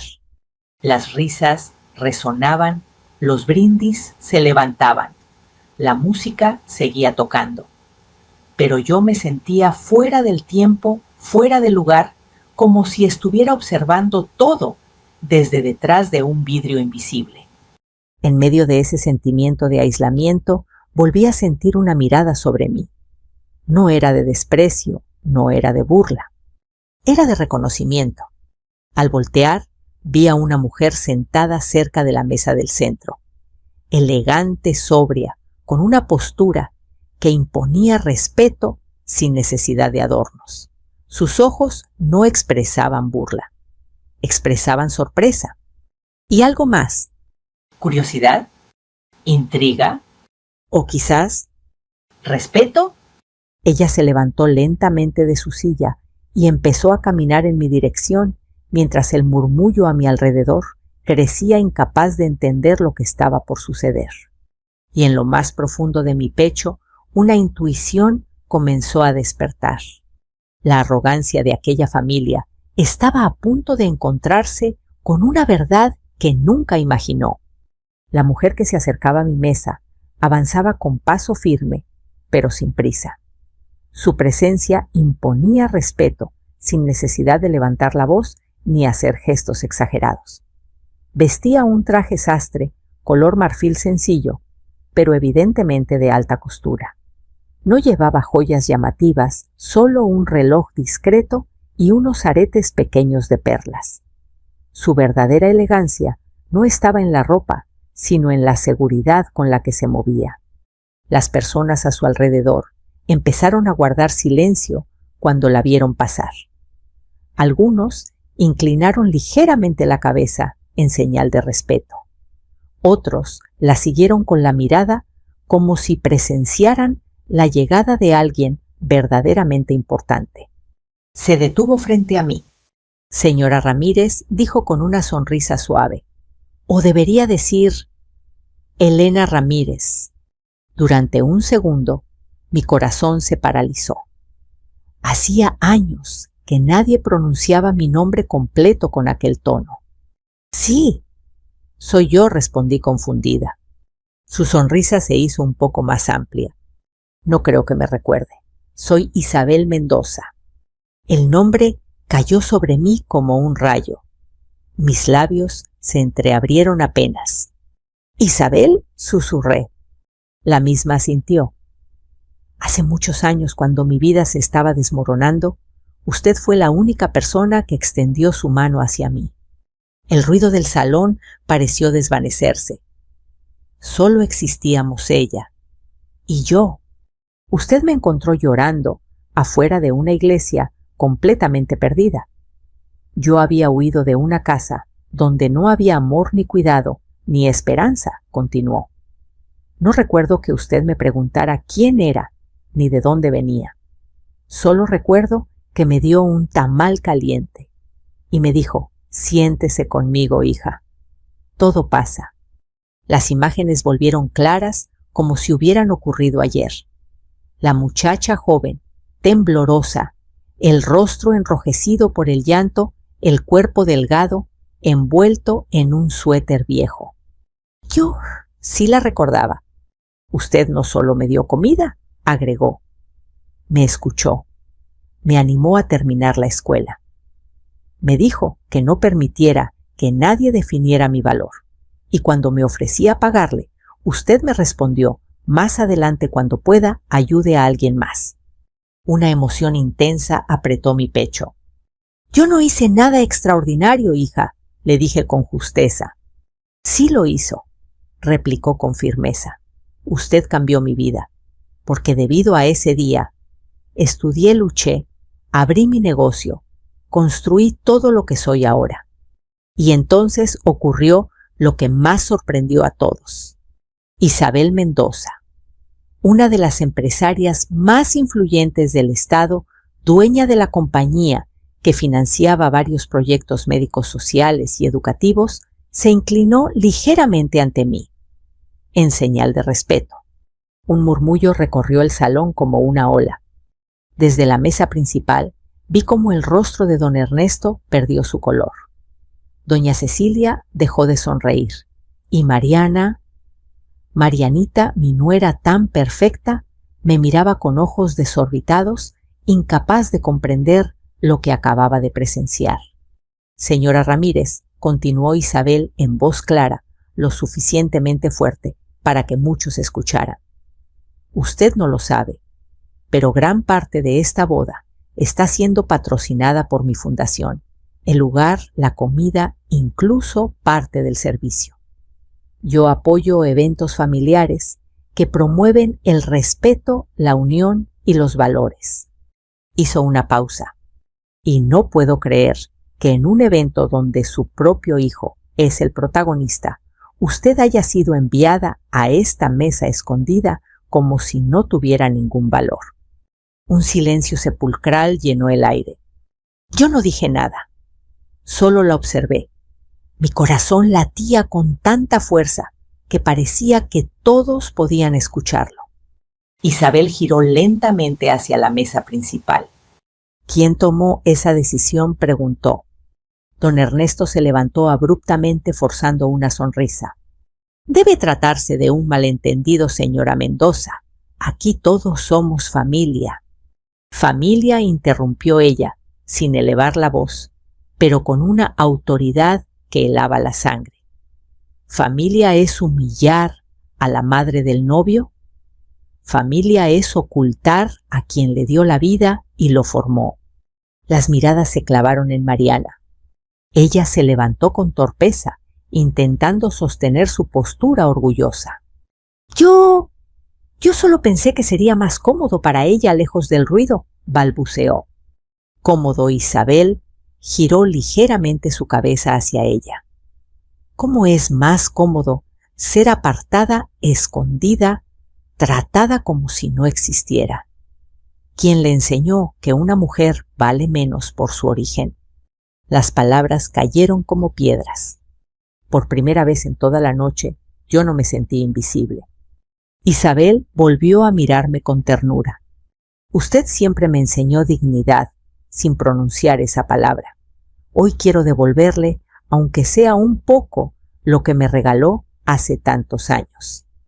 Tomó mi mano suavemente y la levantó apenas lo suficiente para que todos vieran que no estaba allí como una invitada cualquiera. Esta mujer, dijo con voz firme, no es alguien de bajo nivel. Esta mujer es una madre, una trabajadora, una guerrera silenciosa que cambió más destinos de los que imagina. Sentí lágrimas en los ojos, pero no lloré. No quería que confundieran mi emoción con debilidad. Aquellas lágrimas eran de algo mucho más fuerte reconocimiento. Desde la distancia vi a Daniel. Sus ojos estaban llenos de tristeza, pero también de vergüenza. Por primera vez entendió. Entendió lo que yo había soportado por él. Entendió lo que había permitido. Entendió lo que había callado.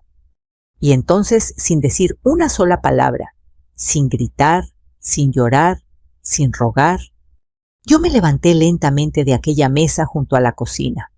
Mis piernas temblaban, pero no retrocedí, porque ahora sabía algo que nadie podía volver a arrebatarme.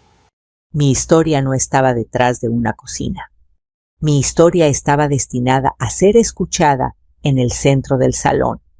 El salón entero había quedado suspendido en un silencio espeso, como si hasta el aire estuviera esperando mi siguiente movimiento. Yo permanecía de pie, con la mirada al frente, sintiendo el peso de cientos de ojos sobre mi espalda, sobre mi rostro, sobre mi historia. Y entonces lo comprendí con claridad absoluta. Ya no estaba de pie por vergüenza, estaba de pie por mí, por todas las veces que guardé silencio, por todas las veces que bajé la cabeza, por todas las mujeres que han sido relegadas a una esquina, como yo. Respiré hondo y dije con una voz firme que no sabía que tenía: ¡Basta ya!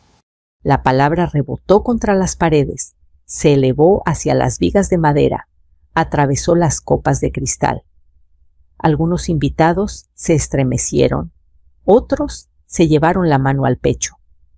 Daniel dio un pequeño paso al frente sorprendido. Mariana se quedó inmóvil como una estatua. Basta de humillaciones, continué sin gritar, pero con la potencia de quien ha aguantado demasiado tiempo en silencio. Basta de miradas de desprecio. Basta de creer que el dinero determina el valor de una persona. Miré alrededor tomando fuerza de cada rostro que ahora sí me observaba de verdad. Durante años he sido amable, he sido paciente, he sido invisible. Hoy en la boda de mi propio hijo me mandaron a sentar junto a una cocina como si fuera un estorbo, una vergüenza, algo que debía permanecer escondido. Se escuchó un murmullo de desaprobación no hacia mí, sino hacia quienes me habían relegado. Me dijeron que no estaba a su nivel, añadí, mirando directamente a Mariana. ¿Pero saben algo? Cuando una mujer ha levantado a su hijo con sus propias manos, cuando ha trabajado sin descanso, cuando ha sacrificado sus sueños por el futuro de otro, no hay ningún nivel más alto que eso. Algunos empezaron a aplaudir suavemente, otros negaban con la cabeza indignados. Isabel Mendoza me miraba con un orgullo silencioso que me sostenía. Yo no pedí joyas, no pedí lujos, no pedí un título, solo pedí respeto, seguí, y ni siquiera eso me quisieron dar. En ese momento Daniel, mi hijo, dio un paso firme hacia mí. Sus ojos estaban llenos de lágrimas que ya no intentaba ocultar. «Mamá», susurró con la voz quebrada, «perdóname». El salón quedó en completo silencio otra vez. «Yo debí defenderte», dijo. «Debí levantarme cuando te movieron de mesa. Debí decir algo cuando Mariana habló así. Yo te fallé». Verlo ahí vulnerable como un niño me atravesó el alma. Pero no retrocedí. «No me fallaste solo a mí», Daniel le respondí con calma. «Te fallaste a ti mismo, porque uno no puede construir una vida sobre la humillación de quien le dio la vida». Mariana avanzó unos pasos también temblando, sin aquella arrogancia que la había acompañado toda la noche. «Yo no quise, solo pensé que...», balbuceó. «Pensaste que podías borrarme». La interrumpí sin dureza, pero sin suavidad. «Pensaste que tu mundo brillaba más que mi historia, y te equivocaste». Se escucharon aplausos más fuertes ahora sin freno. Gente de pie, aprobando cada palabra, cada silencio, cada verdad. «No te odio», le dije, «porque el odio también cansa. Pero sí te voy a dar una lección que jamás olvidarás. Nunca vuelvas a mirar por encima del hombro a una mujer que ha sobrevivido al hambre, al abandono, al desprecio. Y aún así se mantiene de pie. Ella bajó la cabeza. El resto de su familia también. Don Ernesto parecía años más viejo de repente. Doña Cecilia había perdido todo su color. Ya no eran gigantes, eran simplemente personas desnudas ante su propia soberbia. Isabel dio un paso atrás para dejarme el centro completo del salón. Todos sabían que ese momento era mío. Esta boda se trata del amor de dos personas, dije alzando un poco más la voz. Pero hoy yo les recuerdo a todos algo más importante. El amor más grande empieza en una madre y en el respeto a las raíces. El que no honra su origen no merece su destino. El silencio fue reemplazado por un aplauso que estremeció la hacienda entera.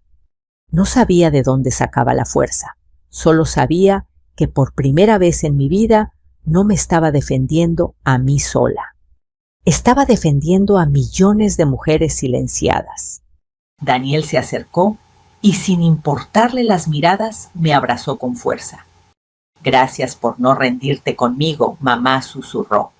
Gracias por enseñarme quién soy. Y en ese momento la mesa junto a la cocina dejó de existir en mi memoria. Ahora yo estaba en el centro de todo. No como invitada, no como carga, no como la de bajo nivel, sino como lo que siempre fui y que nadie supo ver hasta hoy. Una mujer imposible de ignorar. Después de mis palabras, nadie volvió a hablar durante varios largos segundos. Era un silencio pesado, lleno de significado. No era el silencio de la vergüenza solamente. Era el silencio de la verdad, esa que cuando se revela, deja al descubierto todo lo que ha sido construido sobre mentiras, apariencias y orgullo mal colocado. La música se había detenido por completo. Los meseros permanecían inmóviles, con las charolas en las manos, sin saber si continuar o desaparecer. Las copas, a medio servir, brillaban bajo la luz de los candelabros como testigos mudos de lo que acababa de ocurrir.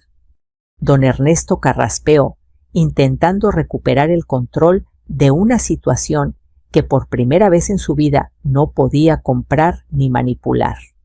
Esto se está saliendo de control, murmuró, dirigiéndose a su esposa en voz baja, creyendo que nadie más los escuchaba. Pero ya no eran invisibles. Todo lo que hacían, todo lo que decían ahora, era observado con lupa. No, don Ernesto, respondió entonces la voz de Isabel Mendoza, clara y firme, desde el otro lado del salón. Lo que se está saliendo de control es su fachada.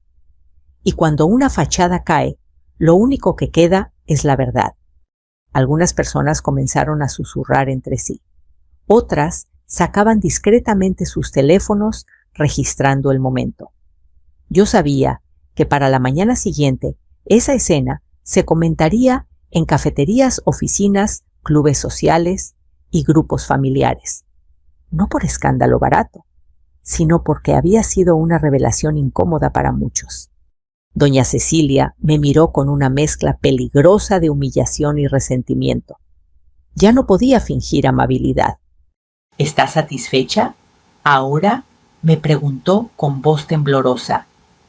¿Ha logrado su pequeño espectáculo? La miré sin odio, pero con absoluta claridad.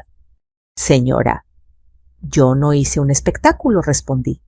Eso ya lo tenían ustedes armado. Yo solo encendí la luz para que todos pudieran verlo. Un murmullo de aprobación recorrió nuevamente el salón. Mariana seguía de pie, completamente descolocada. Ya no parecía la novia perfecta, la reina del evento. Sin su arrogancia, sin su sonrisa calculada, se veía como una niña asustada. Jamás quise hacerle daño, dijo con los ojos llenos de lágrimas. Pensé que estaba protegiendo a Daniel de su pasado humilde. Sentí una punzada en el pecho, no de tristeza, de decepción. Yo soy su pasado, le respondí suavemente. Soy su historia. Soy la mujer que lo salvó cuando nadie más lo hizo. Negarme a mí es negarlo a él. Se llevó las manos al rostro, incapaz de sostener mi mirada. En un rincón, algunas de las mujeres que antes reían y cuchicheaban observaban ahora con culpabilidad. Sabían que también habían juzgado sin conocer, que también habían sonreído cuando me vieron sentarme junto a la cocina. El ambiente se llenó de una energía extraña, una mezcla de vergüenza colectiva y respeto profundo. Fue entonces cuando otro hombre se acercó a mí.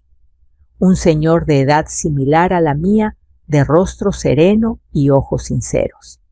Señora Ramírez, dijo con tono audible para quienes estaban cerca, yo soy dueño de la constructora que edificó la mitad de las avenidas más importantes de esta ciudad. Y quiero decir algo muy sencillo, jamás había sentido tanta admiración por alguien en este salón hasta hoy. Algunos lo reconocieron de inmediato y asintieron impresionados. Su historia vale más que todo el oro que hay aquí, añadió. Y quiero que sepa que a partir de este momento mi fundación llevará su nombre en un programa para madres trabajadoras, porque mujeres como usted no sobran, hacen falta. Un nuevo estallido de aplausos llenó el espacio. Yo apenas podía procesarlo todo. No había planeado esto. No quería fama, no quería reconocimiento, solo quería respeto. Daniel seguía a mi lado sin despegarse de mí. Su mano apretaba la mía como cuando era niño y le daba miedo cruzar la calle. Mamá dijo en voz baja, por favor, perdóname. Me cegó la idea de pertenecer a un mundo que no era el mío. Y me olvidé del único lugar que siempre me sostuvo tu amor. Mi corazón, que había aprendido a resistir tantos golpes, finalmente se permitió sentir alivio. No me pidas perdón, le dije. Pídete perdón a ti mismo y prométeme algo, nunca vuelvas a sentir vergüenza de tus raíces. Asintió llorando, sin importarle quién lo mirara. Mientras tanto, algunas personas comenzaban a acercarse a mí, con palabras de apoyo, de admiración, de reconocimiento. Me daban la mano, me abrazaban, me decían que mi historia les recordaba a sus propias madres, a sus abuelas, a las mujeres que siempre habían trabajado en silencio. La arrogancia de la familia Salgado se desmoronaba frente a todos. Ya nadie se acercaba a felicitarlos. Nadie hablaba de sus negocios, de sus apellidos, de sus propiedades. Sus nombres habían dejado de importar. Y comprendí algo poderoso: el dinero impone. Pero la verdad transforma. Vi a Mariana retirarse unos pasos sola, sin séquito, sin la atención que tanto había buscado. Vi en su rostro por primera vez algo real, una grieta profunda de humildad forzada por la vida. Quizás aquel momento no la cambiaría por completo, pero dejaría una marca imborrable en su alma. Don Ernesto y doña Cecilia se sentaron de nuevo derrotados, sin saber cómo rescatar el honor que ellos mismos habían enterrado aquella noche. Yo, en cambio, no sentía triunfo, sentía paz, porque la justicia más grande no es la que humilla al agresor, es la que libera al que sufrió. Y yo me sentía al fin libre. La noche empezó a apagarse lentamente sobre la hacienda, pero algo dentro de mí seguía brillando. No era la luz de los candelabros, ni el reflejo de los cristales, ni el destello de los vestidos lujosos. Era una luz sencilla, silenciosa, pero poderosa, la misma que me había acompañado toda la vida en las madrugadas frías, en las calles vacías, en los días donde parecía que nadie veía mi esfuerzo. Ahora sí lo veían. El ambiente ya no era el mismo. La música retomó su ritmo con suavidad, pero la energía había cambiado. Ya no se sentía el orgullo soberbio de antes, sino una mezcla de reflexión y respeto. Las personas hablaban en voz baja, mirándome de vez en cuando, como si intentaran entender de dónde había salido aquella fuerza inesperada. Daniel seguía junto a mí, aferrado a mi mano. No era el hombre de traje elegante e importante, admirado por todos. En ese momento volvió a ser mi niño. El que me pedía que no lo soltara cuando tenía miedo. El que se refugiaba en mi falda cuando el mundo le parecía demasiado grande. «Mamá», dijo con voz tenue, «no quiero que esto nos separe. No quiero perderte por mis errores». Lo miré. Vi arrepentimiento auténtico, dolor real, y una pequeña chispa de la bondad que yo misma había sembrado en él. «No me vas a perder, hijo», le respondí. «Pero quiero que entiendas algo muy bien. El respeto no se pide en silencio, se defiende con dignidad. Y hoy tú aprendiste esa lección». Asintió tragando saliva. «Nunca volveré a permitir que nadie te humille», prometió. «No se trata solo de mí», le dije. «Se trata de cualquier persona que sea menospreciada por su origen, por su trabajo, por su ropa, por su forma sencilla de vivir. Si vas a caminar este mundo junto a otra persona, asegúrate de que esa persona sepa respetar la raíz que te sostiene».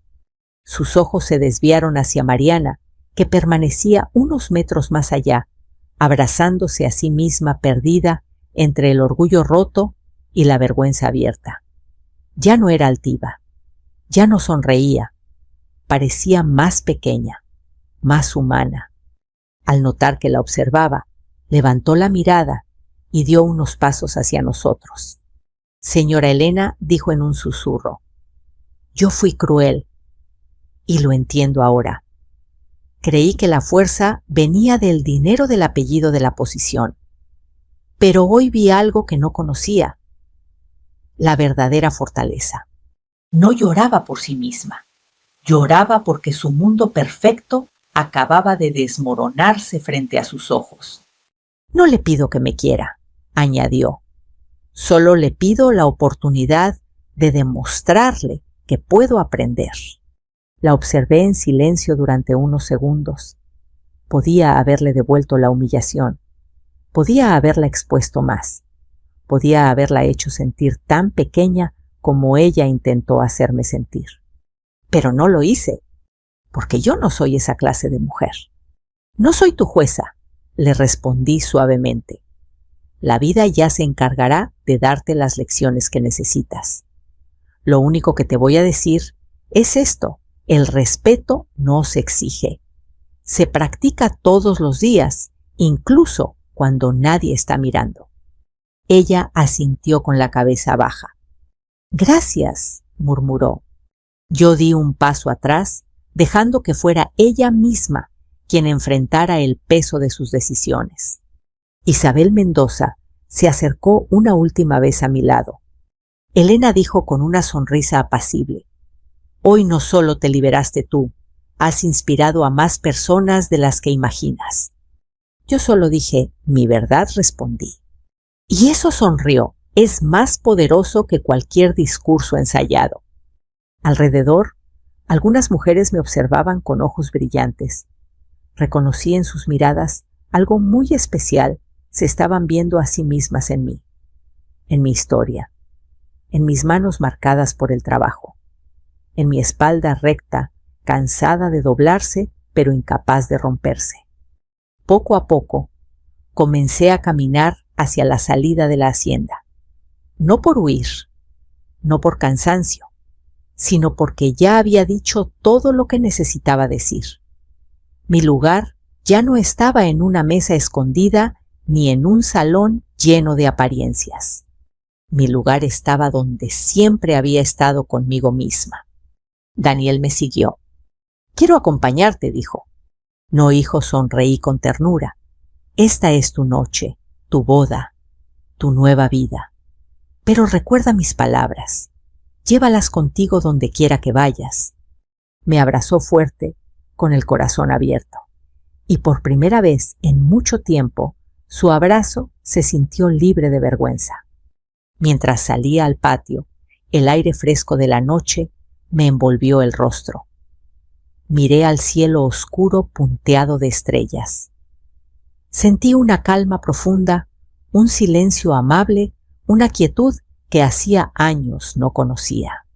No tenía un gran vestido, no tenía joyas, no tenía títulos, pero tenía algo mucho más grande, mi dignidad intacta. Y eso nadie podría volver a quitármelo jamás. Si esta historia tocó tu corazón, si alguna vez te sentiste invisible, humillado o subestimado, quiero escucharte. Déjame un comentario y dime desde dónde me estás escuchando hoy. Tu historia, tu voz, tu vida también importan aquí. Y si quieres seguir escuchando relatos llenos de fuerza, dignidad, amor propio y valentía, te invito a suscribirte al canal.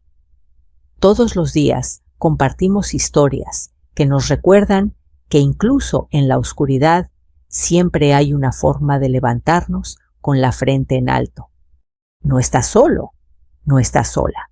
Seguimos juntos este camino.